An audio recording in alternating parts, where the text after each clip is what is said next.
Move करते हैं next MCQ की तरफ, जिसके अंदर लिखा हुआ है कि the current in a coil of inductance 5 henry decrease at the rate of 2 ampere per second then induce EMF. यानी हमारे पास एक जो है वो इंडक्टेंस गिवन है जो कि 5 हेनरी है और rate of change of current given है जो है 2 ampere per second. What we think we are going to calculate EMF. तो as we know the formula of EMF is equal to L del I divided by del T, जिसको हम पढ़ते हैं rate of change of current. As we know the value of L is 5 Henry and the value of rate of change of current is 2 ampere per second। जब इन दोनों को multiply कर लेंगे 5 into 2 we got result 10 volt। So right option is 10 volt।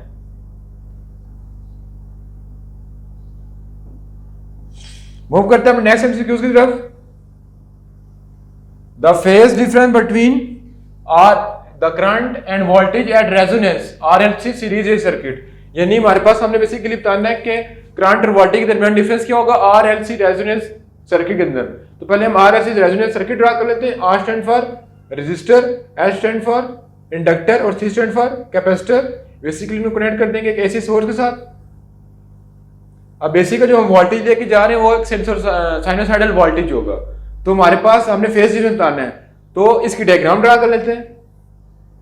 Basically ये for are, ये x of सी, ये x of L. Has you know that any circuit, तो current और वोल्टेज के दरमियान हमारे पास करंट और वोल्टेज के दरमियान जो है फेज डिफरेंस कितने का होता है 90 का, जिसको अगर हम रेडियन में कन्वर्ट करें तो 90 मल्टीप्लाई पाई बाय 180 कर देंगे तो हमारे पास आ जाएगा pi by 2। So phase difference between current and voltage is pi by 2, जिसको हम अगर डिग्री में कन्वर्ट करें तो पड़ा जाएगा 90 डिग्री। मूव करते हैं हम नेक्स्ट एमसीक्यू की तरफ, जिसमें लिखा हुआ है कि a body which break down after crossing a elastic limit. यानी ऐसी कौन सी बॉडी है जो इलास्टिक लिमिट को क्रॉस करने के बाद ब्रेक डाउन हो जाती है। तो बेसिकली हमारे पास होती है ब्राइटल। तो राइट ऑप्शन हमारे पास क्या आ जाएगा ब्राइटल। मूव करते हैं नेक्स्ट एमसीक्यू की तरफ, जिसमें लिखा है which factor does not effect the conductivity of P injection. P injection हमारे पास क्या होते हैं, पी इंजेक्शन हमारे पास दो चीजें करवा जाती हैं। एक होती है forward bias,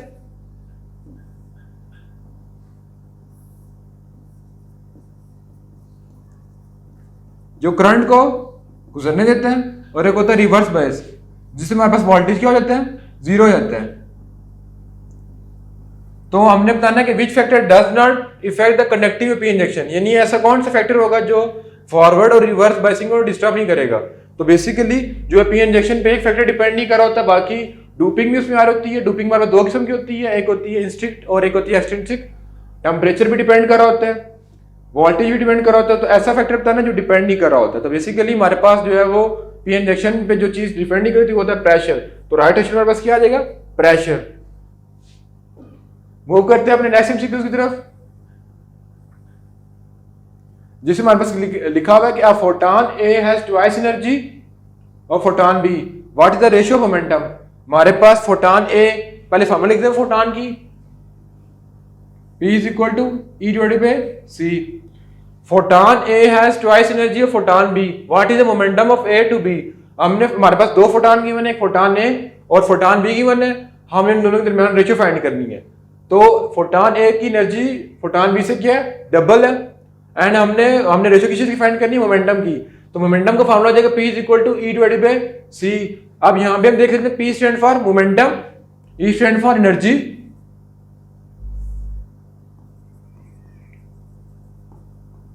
E stand for energy और C stand for speed of light.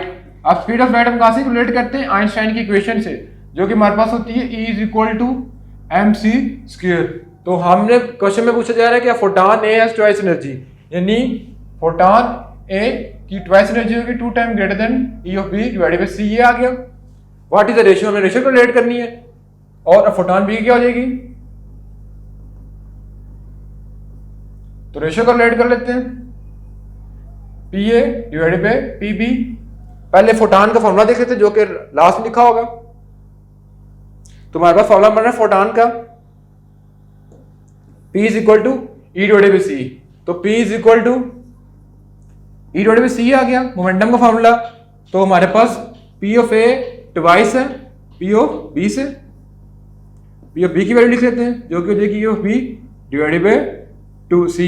अब इसकी रेशियो फाइंड कर लेते हैं, P of A divided by P of B 2 E B divided by C E B divided by C. E B भी cut जाएगा तो हमारे पास 2 डिवाइडेड बाय 1 आ जाएगा, तो रेशियो आ जाएगी 2:1। तो हमारे पास राइट ऑप्शन क्या है 2:1। मूव करते हैं अपने एमसीक्यूज की तरफ, जो कि राइट ऑप्शन हमारे पास आ रहा था 2:1। अब मूव करते हैं नेक्स्ट क्वेश्चन की तरफ जिसमें लिखा हुआ pair production occur when energy of photon is at last, यानी पेयर प्रोडक्शन कब अक्कर होगा, उसकी एनर्जी जब कितनी होगी।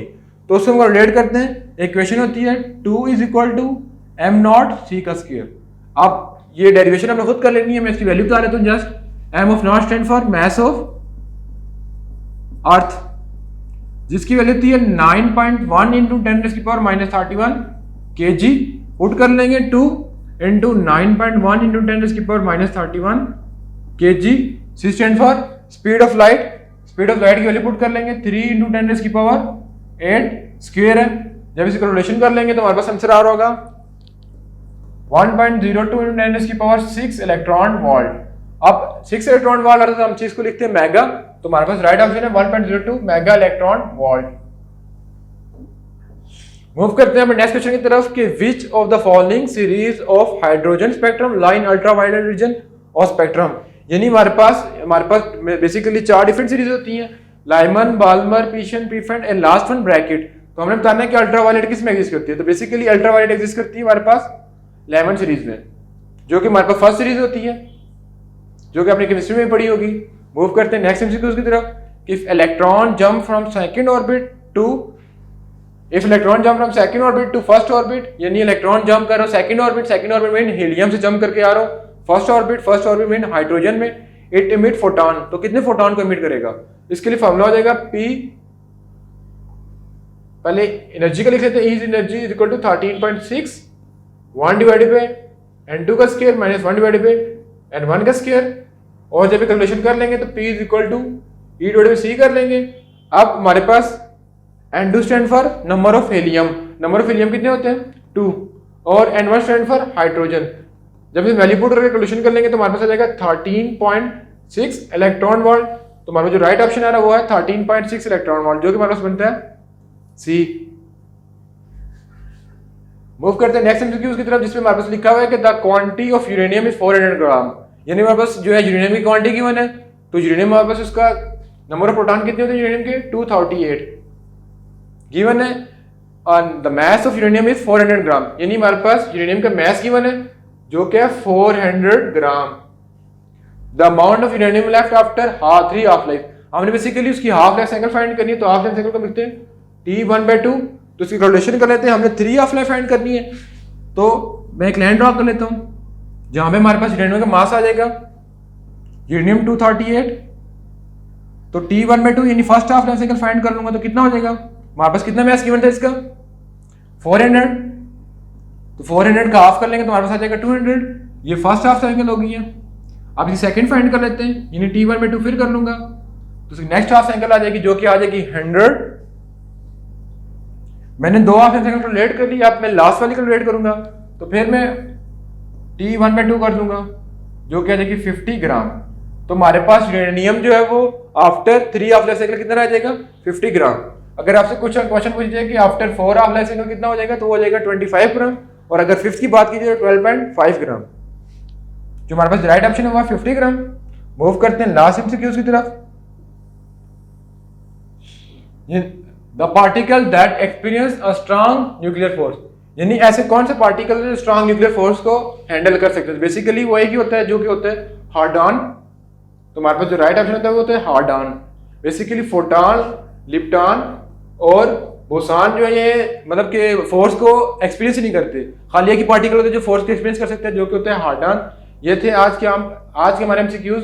इंशाल्लाह नेक्स्ट वीडियो में हम जो है वो सब्जेक्टिव पार्ट को डील करेंगे।